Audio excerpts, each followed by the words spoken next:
Ziemassvētkos Runcis Francis klusi uz virtuvi zogas, aizsējis priekšautu balvu, cep pēperkokus, cep ķiņķerainus, ķepurainus mēnestiņus, pēc deguniem strupiem, degariem un zvaigznītes stūriem, stariem, cep legainus, viltīgus vēlņus un gailīšus sekstēm jocīgām, un raibus ķiņķēzņus ausīm spicīgām, spocīgām.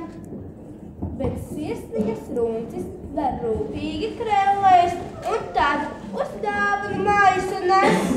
Nes kurš tās vakarā atradīs zem savas eglītes.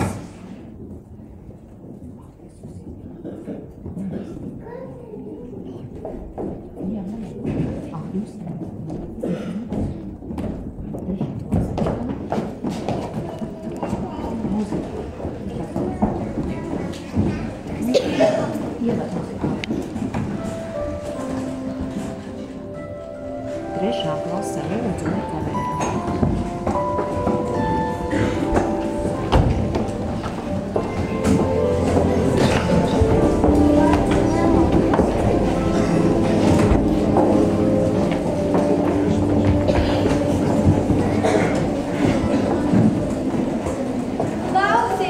Klausieties, visu gadu mēs virtuves kalpi esam cītīgi strādājuši.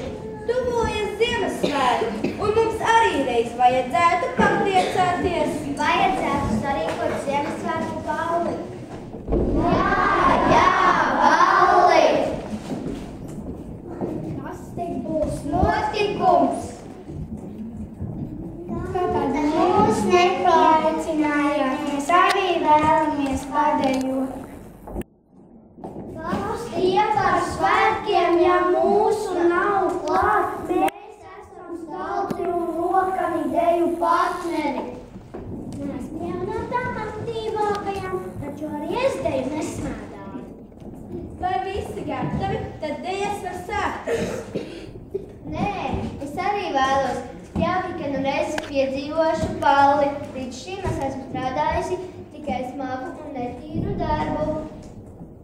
Bet, lai dejotu, ir vajadzīga kaut kāda mūzika. Tā nav problēma.